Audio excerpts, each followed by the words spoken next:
आइए शुरू करते हैं। ज्योग्राफी पाठ संख्या 3 इकाई 1। नाम है जनसंख्या संघटक या जनसंख्या संगठन टॉपिक है। तो सबसे पहले जानेंगे कि ये जनसंख्या संघटक क्या है या जनसंख्या संगठन क्या है। 2 अंक का प्रश्न कई बार आता है और बड़ी आसानी से आप इसका उत्तर लिखेंगे कि जनसंख्या का वह तत्व जिसको मापा जा सके। एक वाक्य में उत्तर होगा कि जनसंख्या का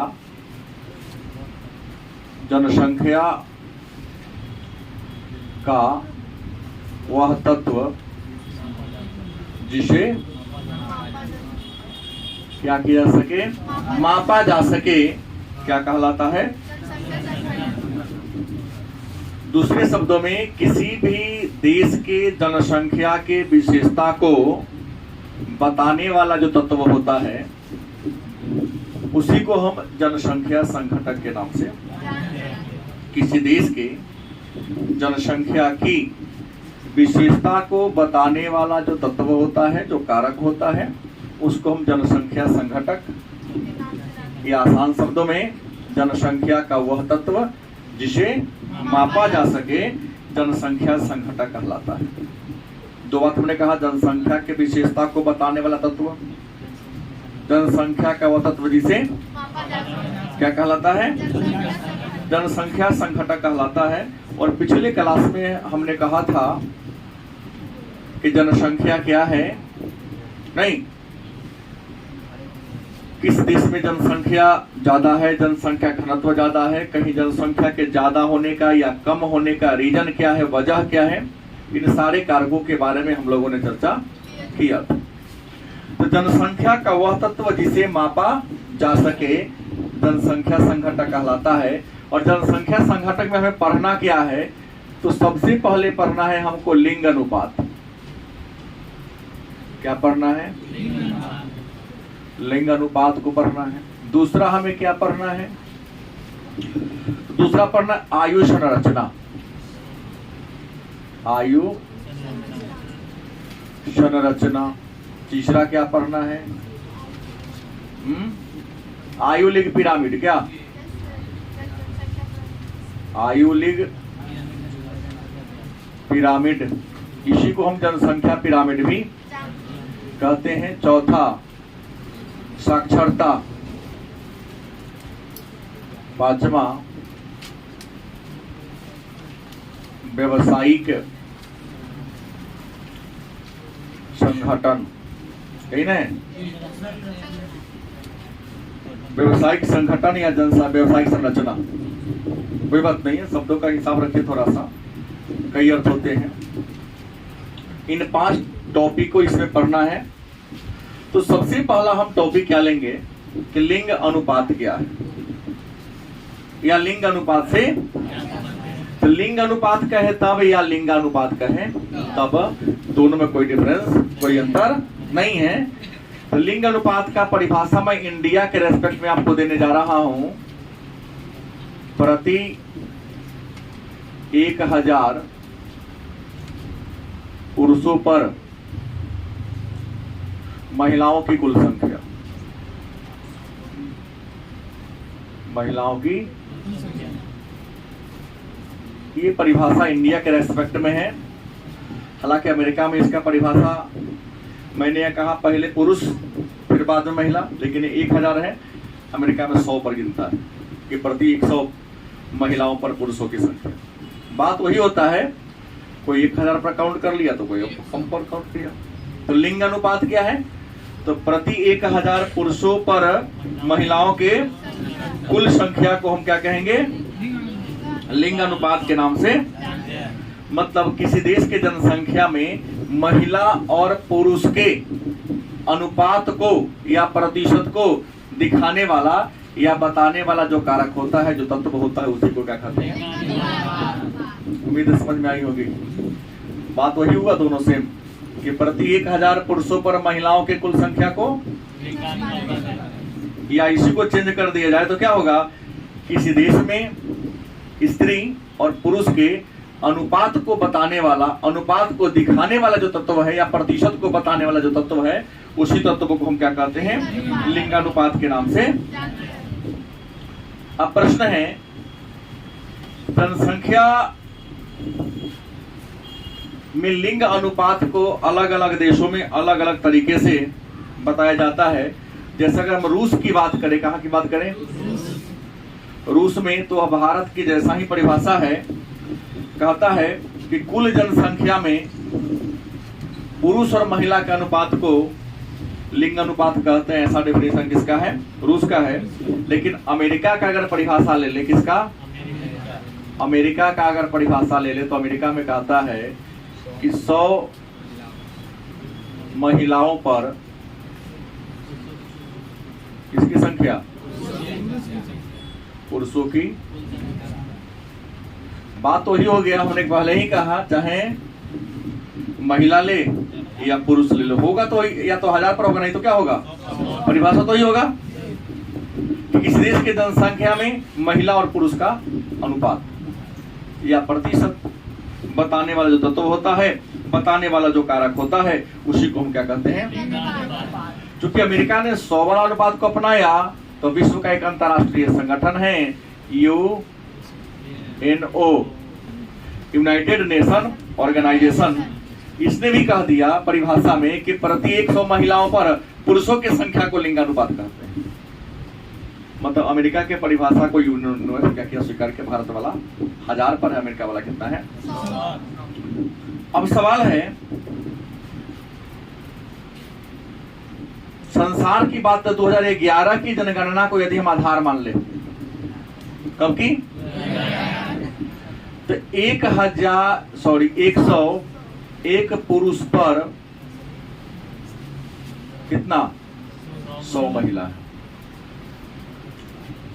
ये विश्व का जनसंख्या, इंडिया वाला ही पढ़ना है बाद में, अभी जो भी चल रहा है वर्ल्ड वाला, वो बहुत टॉपिक इंडिया में भी सब चीज पढ़ना है।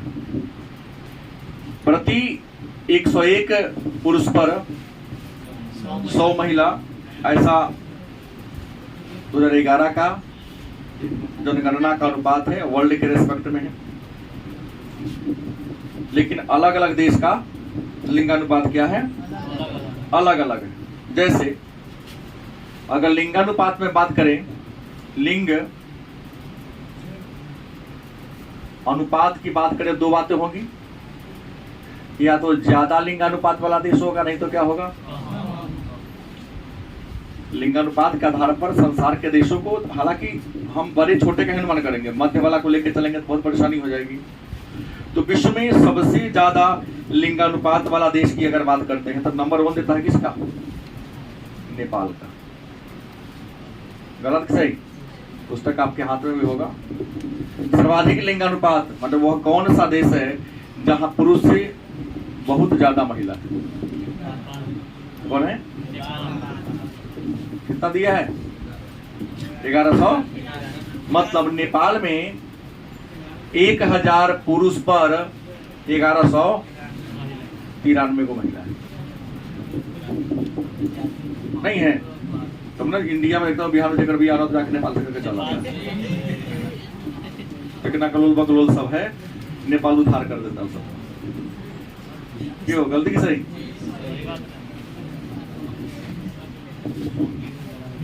तो सबसे अधिक लिंगानुपात वाला देश कौन है, दूसरा कौन है, कुराकाओ। कुरा, हाँ, छोटा छोटा देश है अफ्रीका महादेश में, कुराकाओ, जहां 1000 पुरुष पर महिलाओं की संख्या कितनी है, 1100। तीसरे नंबर पर आता है, हालांकि हांगकांग देश नहीं है, हांगकांग चीन के अधीन है, एक शहर है, तो हांगकांग को मैं छांट के चलूं ज्यादा बेटर होगा, क्योंकि स्वतंत्र देश है नहीं है। मैं तो वहां देश की बात कर रहा हूं, तो देखोगे लाटविया, कौन होगा, लाटविया। और चौथा नंबर में क्या आएगा, लिथुआनिया। क्लास में प्रेजेंट है ना आप, मैं ही बोला हूँ हांगकांग देश नहीं है, मैंने उसको क्विट किया, हटाया, वह चीन के आधिपत्य में है और पढ़ावे दिया हूँ पॉलिटिकल साइंस में। हाँ, बाल्टी का अलग बात है, लेकिन है ना स्वतंत्र देश ये। रूस से अलग हो चुका है ना। हमने कहा था ना कि मकाओ भी चीन के कब्जा में है और हांगकांग भी। पहले इस पर ब्रिटेन का कब्जा था। 1997 ईस्वी में ब्रिटेन के कब्जा से क्या हुआ? गोपियों को अगरबत्ती दिखाते हैं ना, हाँ दिखाइए, फायदा करेगा भविष्य। कम की बात करें तो सबसे कम लिंगानुपात में आता है कतर का। कतर के देश है, राजधानी है दोहा, सॉरी दोहा देश है, राजधानी कतर है। 1000 पुरुष पर मात्र 327 को महिला है। नहीं, दूसरा है UAE, संयुक्त अरब अमीरात, 1000 पुरुष पर मात्र 444 महिला है। मतलब इसका है 300, इसका कितना है 444 है। उसके बाद ओमान, राजधानी है मस्कट, और यहाँ कितना है 515। उसके बाद बहरीन 500,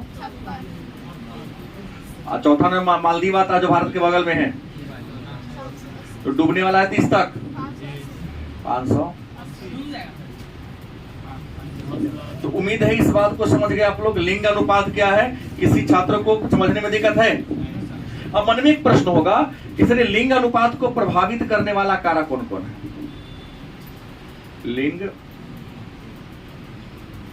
अनुपात को प्रभावित करने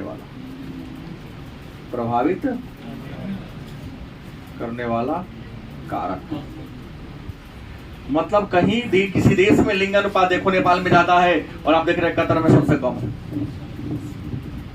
एकरा पीछे कोई ना कोई रीजन होगा, कोई ना कोई वजह होगा। तो पहला जन्म अगर हम बात करेंगे तो होगा जन्म दर। क्या होगा? लिंगानुपात को प्रभावित करने वाला संसार की अगर कारक करे तो सबसे पहला क्या है? जन्म दर। देखा गया संसार में जितने भी जीवधारी हैं उन सभी जीवधारियों में किसी के पास बकरी उकरी है? केकरा पास है? हाथ उठाओ, कहो कि हाथ उठाओ ना, मांगूल तो ही लूंगा मैं। बकरी अगर बच्चा देने वाली है, अगर खस्सी होगा तो खुश हो जाता है, खस्सी मिल रही है, बहुत महंगा दाम में बिकेगा। और उसी के फीमेल अगर होगा क्या हो? 20,000 में बेचा है। तो जितने भी जीवधारी हैं सभी जीवधारी में फीमेल के जन्म पर थोड़ा सा प्रधानता नहीं, लेकिन मेल के जन्म पर चाहे बैल हो, भैंसी हो, गाय हो, जो भी हो, है ना? भैंसी के लिए पारी बनी है ना, बाराती की नहीं है। जो भी हो, एक आधा बात छोड़ दिया जाए, मैक्सिमम में जो मेल वाला होता है उस पर ज्यादा प्रधानता फोकस किया जाता है, तो होता है। दूसरा क्या है? मृत्यु दर। याद है क्या है मृत्यु दर का परिभाषा हमने क्या करे देख लिया है। अगर बच्चा जन्म ले लिया तो मरने का दर महिलाओं या लड़की है तो ओकरा में ज्यादा है, पुरुष में कम है, क्योंकि लड़कियों में रोग प्रतिरोध क्षमता पुरुषों की तुलना में क्या है? कम है। क्यों कम है? तो संतुलित खान पान का नहीं होना। नहीं, 5 रोटी की भूख है, 2 रोटी में काम चला लेना है, ऐसा ही पैसा बचना नहीं है। एक क्या मानसिकता है तो वही लोग जाने।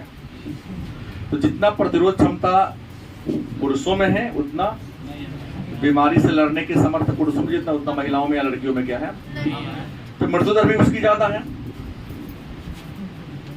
तीसरा क्या है? स्थानांतरण। इसी को ना कहते हैं प्रवास।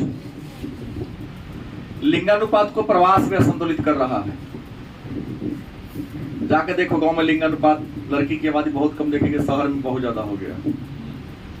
आज तो क्रय विक्रय भी लड़कियों का हो रहा है। कुछ लोग बिजनेस से बना लिए, बड़े बड़े किसी तरीके से अपना गिरफ्त में फंसा के बड़े बड़े होटल में जाके बेच ले रहा है, लेकिन फिर भी लड़कियों को समझ में नहीं आ रहा है। चंद लालच में आकर नहीं ये तो बहुत अच्छा था, बाप मतारी से नीमन हो गया। ये आए दिन पता चलता है किसी कोठे पर ले जाके बेच लिया, तो किसी होटल वाला के हाथ में जाके बेच दिया, फिर विदेश में ले जाके बेच दिया। मानव अंग का कारोबार होता है यहाँ पर बड़े पैमाने पर, चाहे वह कोठा पर ले जाने के लिए बात हो, विदेशों में जाके बेचने की बात हो, या जो भी काम कराना हो, इस कारण भी लिंगानुपातिक प्रतिदिन घटता जा रहा है। अब अगला प्रश्न आता है, दूसरा टॉपिक आयु, क्या है? आयु संरचना। ये आयु संरचना क्या है? यह आयु संरचना का मतलब क्या होता है? एक बता रहा हूं, किसी देश की जनसंख्या में, किसी देश की जनसंख्या का उम्र के आधार पर किया गया वर्गीकरण। गलत सही भाई, एक बात है, लड़का है, सियान है, बुढ़वा है, या तो बच्चा होगा या जवान होगा, नहीं तो क्या होगा? किसी देश की जनसंख्या को उम्र के आधार पर किया गया वर्गीकरण, किया गया बंटवारा, आयु संरचना। मतलब जनसंख्या का उम्र के आधार पर किया गया वर्गीकरण, किसी देश की जनसंख्या को उम्र के आधार पर किया गया वर्गीकरण क्या कहलाता है? और आयु संरचना के आधार पर किसी देश की जनसंख्या को 3 भागों में बांटा गया है। पहला बाल वर्ग, दूसरा युवा, इसको हम प्रौढ़। देखिए रटुमल मत बनो, और आप लोग प्रयास करते हैं कि हम ना उहे रटलिए कर से आगे ना बढ़ो, क्या जी? ये होता है। अब देखिए बाल वर्ग 0 साल से 14 साल तक के जो बच्चे होते हैं उसको क्या कहते हैं? पूछा गया प्रश्न 15 वर्ष से 59, 60 से ऊपर मरने तक वृद्ध कहलाता है, बूढ़ा। गलत कि सही? अब सवाल है, हमने परिभाषा क्या दिया? किसी देश की जनसंख्या में का या को उम्र के आधार पर किया गया वर्गीकरण, बंटवारा, आयु संरचना कहलाता है। गलत कि सही? और उम्र के आधार पर किस देश की आबादी को कितने भागों में बांटा गया है? बाल वर्ग, युवा वर्ग और बाल वर्ग 0 से 14 वर्ष, प्रौढ़ को 14 से 15 से 59। देखिए बाल वर्ग को हम कहते हैं, इसका नाम है आश्रित, क्या कहेंगे? आश्रित या अनुत्पादक। गलत कि सही? आश्रित मतलब किसी पर निर्भर है। ये तुम लोग लमहर लमहर बात बोलता है, लेकिन किया औकात हम ही जानते हैं। तुम अंदर से जानवे करता है, खेलता है कि लमहर भैया तू है,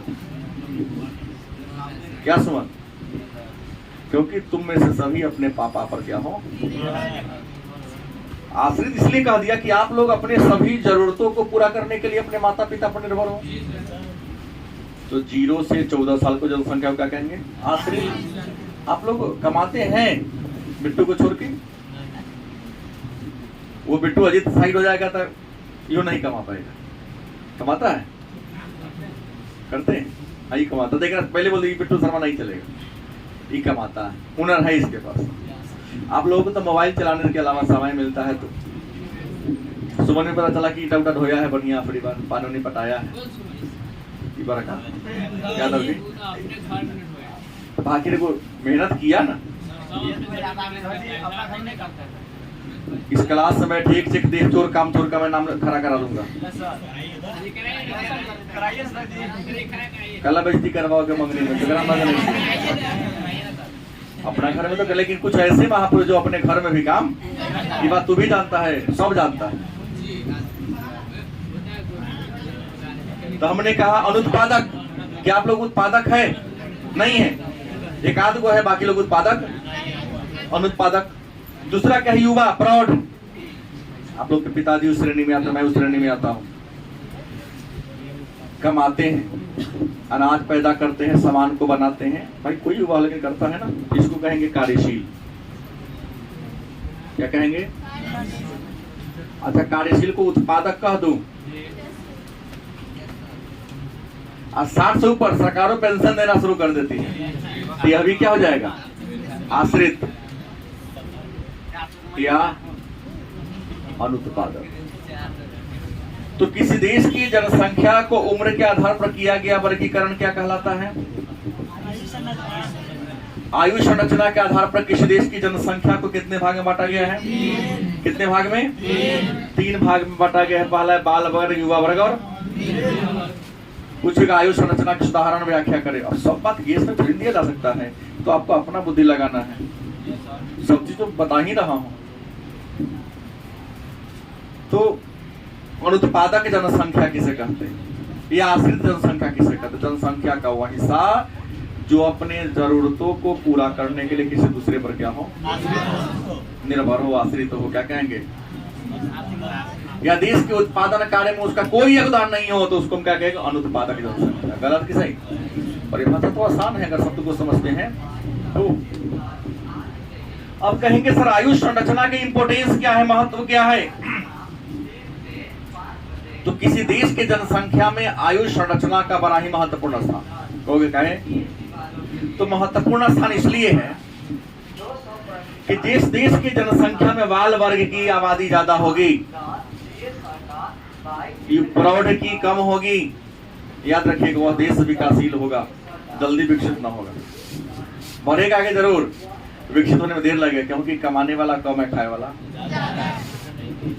बढ़ेगा। आगे देश बढ़ेगा, ऐसा नहीं कि नहीं बढ़ेगा, लेकिन विकसित होने में इसको देर लगेगा। और भारत के आबादी की बात करें तो भारत में ये ज्यादा है।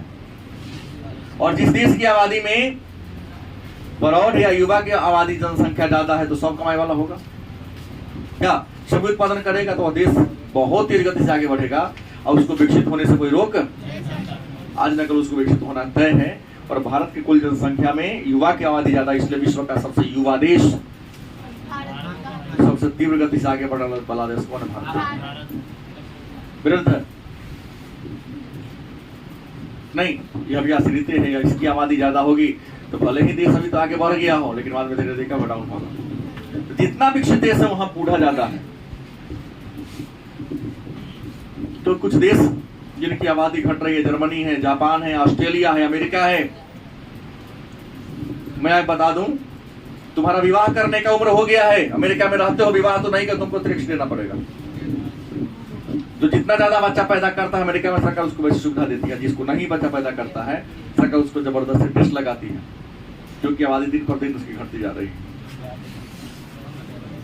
तो मैट्रिक पास किया, दिमाग लगा था कि ना जल्दी बिया हो जाएगा, मुक्ति पाले हम, और वहां सोचा कि नहीं जीवन की सभी सुविधा प्राप्त कर लो पहले।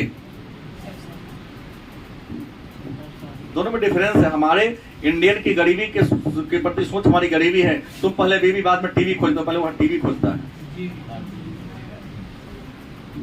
और टीवी खोजने के भाई तुमको कमाना पड़ेगा। क्या बिट्टू अगला अमेरिका के उस पर चल रहा है, डेली कमाता 1000 रुपया डेली कमाता है, 500 उतनो नहीं 200 कभी कताल होता है। चौरी में जमीन किनर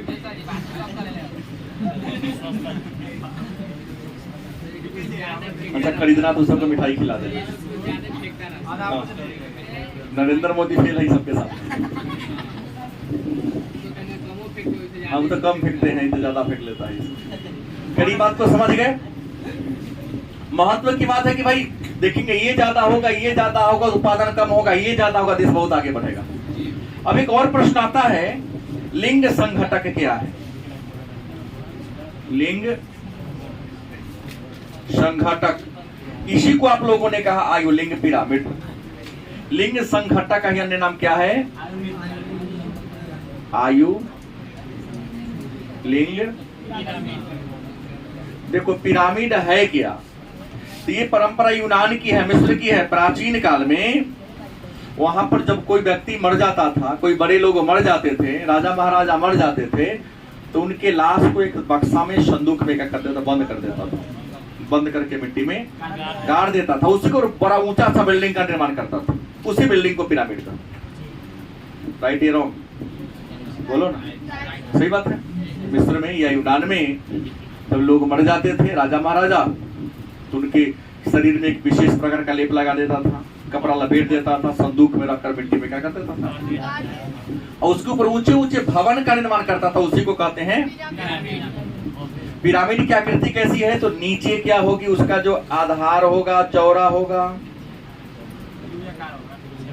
लगभग त्रिभुजाकार, ऊपर वाला शीर्ष क्या होगा, पतला होगा। गलत कि सही? होगा कि नहीं होगा? ऊपर वाला शीर्ष क्या होगा, पतला होगा। तो कहता है किसी देश की जनसंख्या को, किसी देश की रेखा चित्र के द्वारा क्या कर देना, रेखा चित्र के माध्यम से क्या कर दर्शा देना, रेखा चित्र के माध्यम से क्या कर देना, दर्शा देना, क्या कहलाता है, आयुलिंग। किसी देश की जनसंख्या को रेखा चित्र के माध्यम से क्या कर देना, क्या कहलाता है, आयुलिंग पिरामिड कहलाता है। मैं आपको बता दूं, आयुलिंग पिरामिड के आधार पर विश्व की जनसंख्या को, आयुलिंग पिरामिड के आधार पर विश्व की जनसंख्या को कितने भागों में बांटा गया है? 3 भागों में बांटा गया है। पहला है विस्तारित होती जनसंख्या। क्या है? विस्तारित होती जनसंख्या। दूसरा कौन है? स्थिर जनसंख्या। और अगर कौन है? ह्रासमान। विस्तारित होती जनसंख्या किसे कहेंगे? तो जिस देश के में हमने कहा ना, युवाओं की संख्या क्या है, ज्यादा है, तो जो बच्चा होगा तो सियान होगा, वही ना जवान होगा, तो बड़ी तीव्र गति से आगे बढ़ेगा। मतलब जिस देश में बच्चा की संख्या क्या हो, ज्यादा हो, और वयस्क उससे क्या हो, अब बूढ़ा क्या हो, उसे क्या कहेंगे? विस्तारित। स्थिर, स्थिर जनसंख्या किसे कहेंगे? तो जहां बच्चा और बूढ़ा का अनुपात लगभग क्या हो, बच्चा और वयस्क का अनुपात बूढ़ा का भी लगभग क्या हो, उसे क्या कहेंगे? अब कुछ ऐसा देश है जहां बच्चा क्या है, कम है, बच्चा क्या है, जवान अनुपात क्या है, ज्यादा है, तो उसे क्या कहेंगे? ह्रासमान, घटने वाला। क्योंकि बुढ़वा मरबे करेगा ना, जवान थोड़ी ना होगा। जवान है सो क्या होगा, अब बुढ़वा होगा सो मरबे करेगा। अगर बच्चा ज्यादा होगा, उत्साहन होगा, फिर वरिष्ठ होगा, तब ना बाद में मरेगा। तो विस्तारित, स्थिर और प्रश्न विस्तारित, स्थिर और ह्रासमान के पीछे रीजन क्या था? विस्तारित जन्म दर ज्यादा है, मृत्यु दर कम है। गलती की सही? बच्चा पैदा ज्यादा लेगा, मरेगा कम, तो विस्तार तो भी करेगा। स्थिर में क्या है? जन्म दर और मृत्यु दर दोनों क्या है? स्थिर है, बराबर है। ह्रासमान में क्या है कि जन्म दर है ये नहीं, जन्म दर न के बराबर, जैसे अमेरिका, जर्मनी, जापानी सबका। तो 3 प्रकार का, इसी के आधार पर पिरामिड भी बना दिया है। जैसे विस्तार का कैसे होगा देख लीजिए, चित्र क्या बनेगा।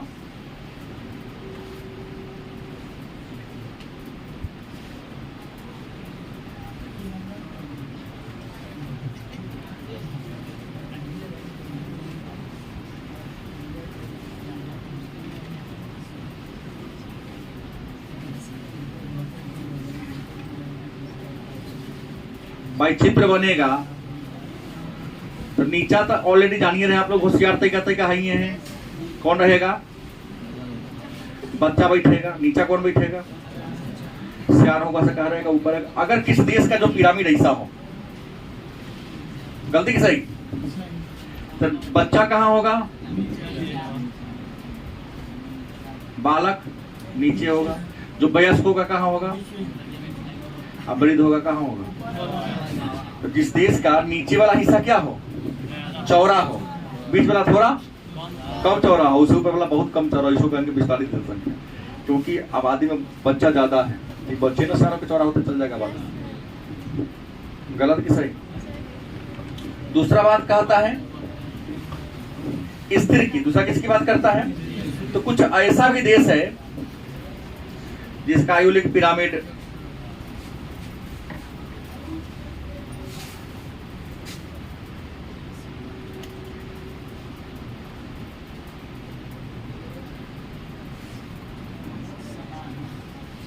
लगभग समान है, बहुत ज्यादा डिफरेंस देखने को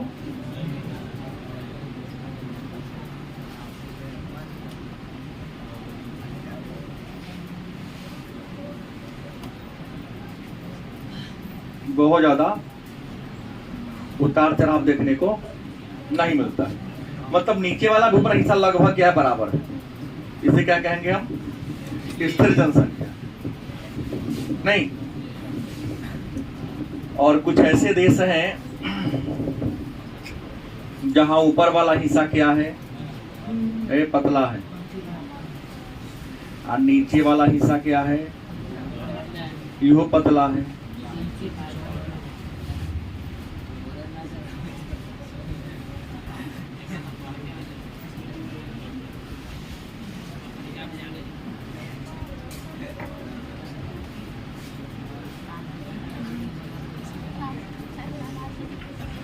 बीच वाला हिस्सा क्या है, चौड़ा है।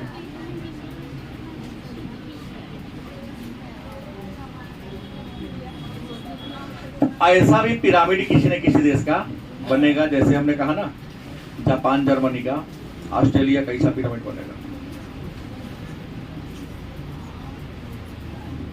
इसका बनेगा इसका ऐसा जो बनेगा भाई। लेकिन नीचा पतला, ऊपर क्या, बीच में वयस्क जाता है, तो वयस्क ज्यादा होगा, बच्चा है ये नहीं तो सब मर जाएगा, तो और मछली घटी जाएगा ना। सियान है, यहाँ बच्चा है ये नहीं, जो यंग है वो क्या होगा, वृद्ध होगा तो क्या होगा, मरेगा तो घटेगा कि बढ़ेगा। चीन इसी कंडीशन में आ गया था, तब ने यहाँ जनसंख्या नीति बदला है चीन। अब प्रश्न है, इस बात को अगर आप जान लिए तो थोड़ा सा आगे बात कहता है। एक हमने साक्षरता के बारे में चर्चा किया है, यहाँ पर क्या लिखा है, साक्षरता क्या है।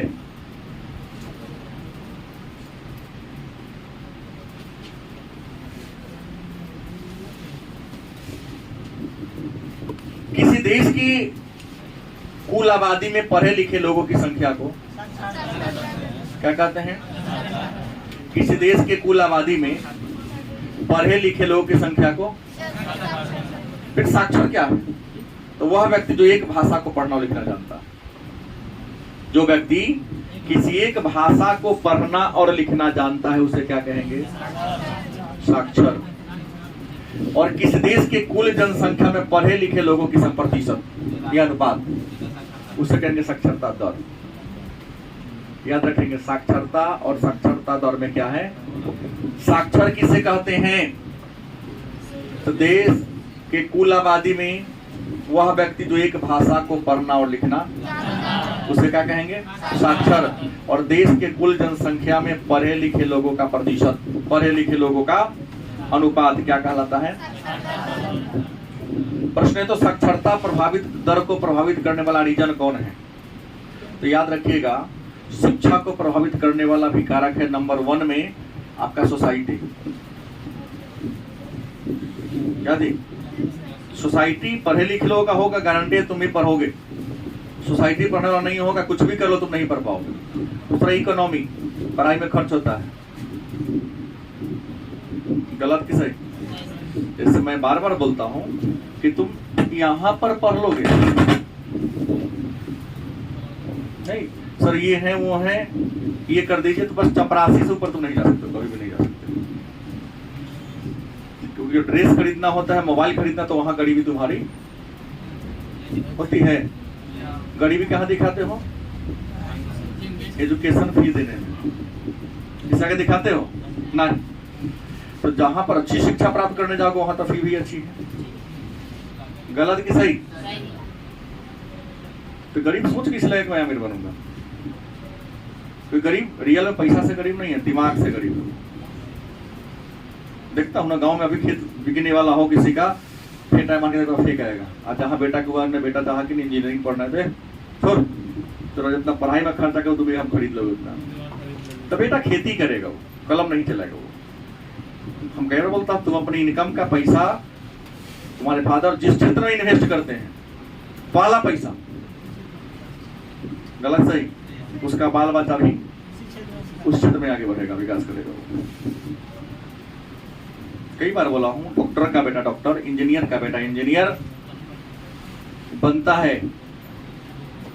एक पीछे रीजन है कि वो अपने इनकम का पहला पैसा भोजनों पर खर्चा नहीं करता। तो जानता है कि मैं पढ़ के आया हूँ तो इतना ही मैं इनकम कमा रहा हूँ, तो अपना बाल बच्चा को पढ़ाई पर सबसे पहले झोंकता है। आई ना चलना जो ना वहाँ काम पे काम चलाना नहीं, तो कहीं ना कहीं फी कम है तो गुणवत्ता उसकी क्या होगी, गारंटी है कम होगी। इस बात को मानते हैं ना। सर्फ एक्सल का दाम मान लो 150 रुपए किलो है और बिल का 50 रुपए किलो है, तो दोनों में सफाई करने का डिफरेंस होगा कि नहीं होगा? होगा। बात वही है, ये तो कॉमन सा नियम है। और 12वीं में आके इस बात को आप नहीं समझ रहे हैं तो आपसे बड़का पूर्वक क्या सुनील, मोटरसाइकिल में तेल नहीं डालता है अब? हाँ तब ठीक हो जा रहा है। अब तेल अगर ना हो तो कहना हमको। तो साक्षरता माहौल, मैंने कहा पारिवारिक कंडीशन में ही देखिएगा, कुछ लोग बच्चा पढ़ना चाहता, कुछ के फादर है पढ़ाना चाहते हैं, लेकिन उनके पिता की आर्थिक स्थिति बहुत खराब है। कुछ लोग मजबूरी पर ऐसा नहीं करते हैं, कुछ लोग जानबूझ के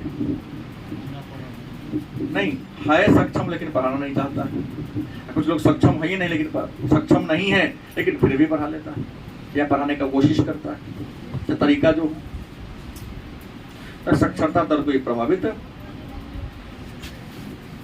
अब है व्यवसायिक संरचना। तो व्यापार के आधार पर, बिजनेस के आधार पर, कारोबार के आधार पर किसी देश की जनसंख्या के क्या कर देना, वर्गीकरण कर देना। किसी देश की जनसंख्या को कारोबार के आधार पर, काम के आधार पर वर्गीकरण कर देना। एक आता है प्रश्न, व्यवसायिक संरचना क्या है? व्यवसायिक संरचना क्या है?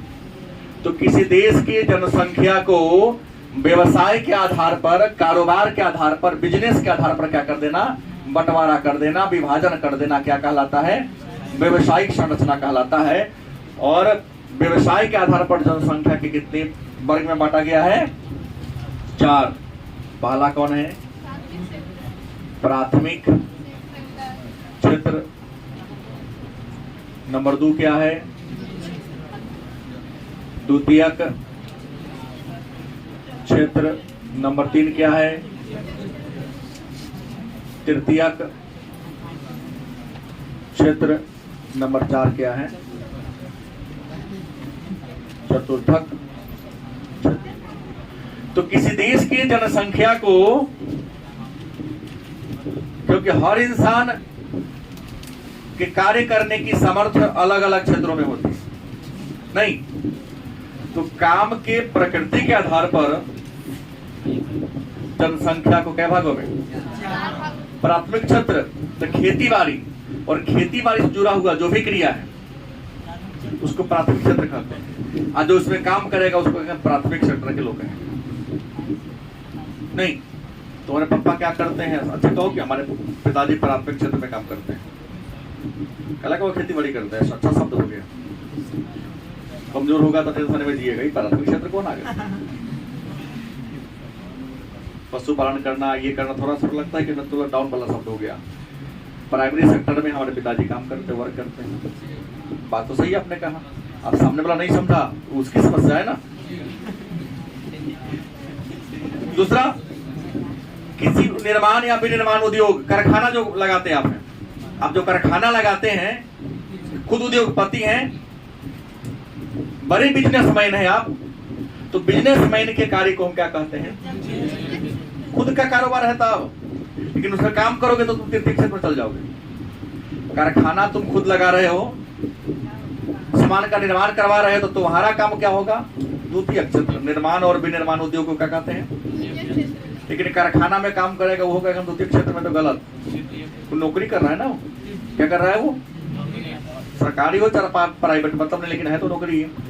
तो कोई भी नौकरी तृतीय क्षेत्र में आता है। तृतीय क्षेत्र जिसको सेवा क्षेत्र भी कहते हैं, चाहे नौकरी सरकारी हो चाहे उसको क्या कहेंगे? तृतीय क्षेत्र।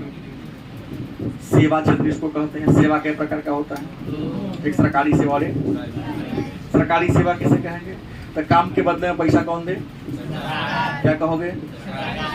काम करो पैसा कौन दे? निजी व्यक्ति, तो क्या कहोगे? प्राइवेट सेवा।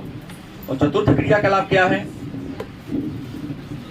जितने भी अनुसंधान वाला काम हो रहा है, दिमाग वाला काम हो रहा है पूरा, ऐसे क्रिया को हम कहेंगे चतुर्थ क्रिया कलाप के नाम से।